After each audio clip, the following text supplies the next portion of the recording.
This week's Parshas is Lilu Nishmas Mנחem, נחum ben Yehושע Cohen. This week's Parshas Tzav. Tzav starts talking about the karbanas, like the mincha, the shlamim, all the karbanas. I'm not going to go through all of them. And it says that this is the Torah, and then it mentions all the karbanas. The Chaim says that when you go and do karbanas, you basically do tshuva. Or if, let's say, you go and you learn Torah, you're setting an example for the entire world. Even if you're in your room, you're learning Torah and no one knows about it, no matter what, it still has an example in the whole world. I'm not sure how it has, but it does. That the crazy thing is that the Torah doesn't mention anything by shlamim.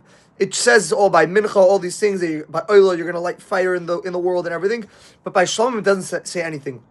So Rabbi says, he says that, what's the shlamim? What is that? It means that is referring to by you slaughtering the Yetzer Hara. If someone goes and he slaughters the Yetzer Hara, that is one of the greatest things in the entire world. The question is for us people in today's day and age, how in the world can we slaughter Yetzer Hara? It's not like I could just go do anything and the Yetzer Hara is gone. So of course the Torah talks about these like three people that destroy the Yetzer Hara, they didn't have Yetzer Hara anymore. But us, it's impossible. We're not every time not giving it to the Yetzer Hara. Of course we want to, but it's impossible. How is it possible to go and slaughter your Yetzer Hara fully? It's just not possible.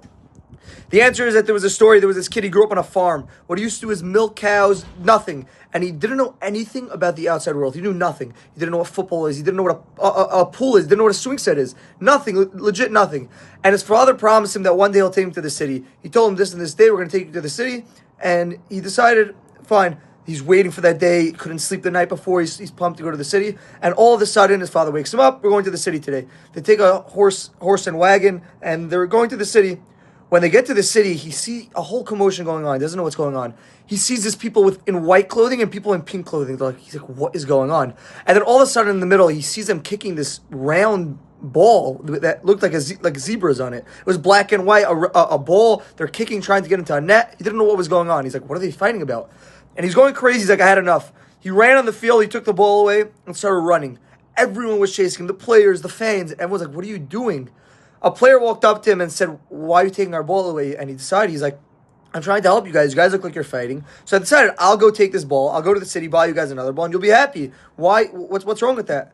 The player looked at him. He brought him to the locker room, and he showed him thousands and thousands of soccer balls. The kid was astonished. He's like, what in the world is going on? He's like, how does this happen? Like, what's going on? He's like to the guy, he's like, why are you fighting over this ball? So the guy's like, that is the whole fun. The whole fun is the struggle. If let's say there were two soccer balls, there's no point because we could just kick it in the other net. Easy, right?